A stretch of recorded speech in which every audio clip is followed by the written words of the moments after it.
Now, the rest of the story. One more Super Bowl replay. Super Bowl 13 in Miami. Pittsburgh Steelers, Dallas Cowboys.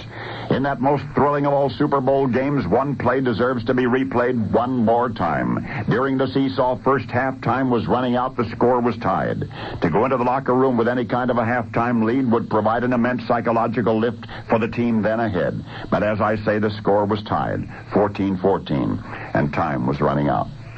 Gallant Steeler quarterback Terry Bradshaw, with an injured shoulder and despite a devastating pass rush by the Dallas Cowboys, connected with 2 passes to Swan, had thus driven to within 7 yards of the Dallas goal line. But here the formidable Dallas defense stiffened. They put multiple coverage on Lynn Swan. First down went nowhere. Second down went nowhere. Third down, Bradshaw called a pass run option play, sprinted to his right. He'd carry the ball in himself if he had to. No way. Cowboys are converging from everywhere. But through that mass of Cowboy muscle, Bradshaw saw a Steeler uniform emerge as though from nowhere in the end zone, and when he threw the ball, he didn't know at whom he was throwing it. It looked like Rocky Bleier, but there was no way that Bleier could have moved that far, that deep, that fast.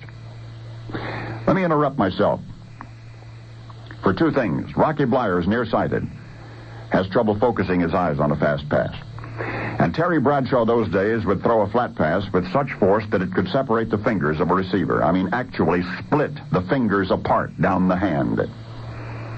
Anyway, for Bradshaw, it's a long shot gamble or a long loss, and he gambled. He rifled the ball over the Cowboy wall and toward that Steeler uniform in the end zone. It was Rocky Bleier. Bleier did leap for it, did bring down the ball, and the Steelers went into the locker room leading 21-14.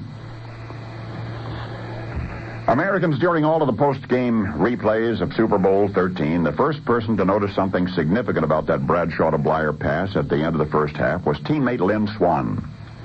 Isolated cameras showed distinctly what I'm about to relate. Bleier crossing the end zone laterally, outdistancing 2 men assigned to cover him.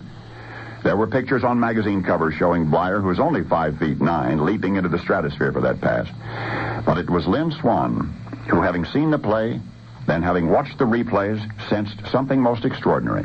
And when all of the other celebration, contemplation, and conjecture concerning Super Bowl 13 was behind, Lynn Swan clocked the replay movies with a stopwatch, and from different camera angles, he noted Rocky Bleier's spectacular leap to snag that important pass, and there is absolutely no doubt about what I am about to say.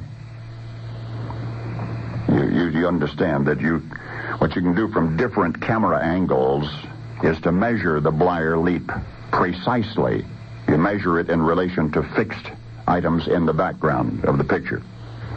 It is easy to see from team statistics how fast Bleier can sprint, 40 yards in 4.6, how high, legs extended, he can jump. There's no doubt about that. So, what I'm saying is that Rocky Bleier can't run as fast as he did. But he did. Rocky Bleier never could jump that high. But that day he did.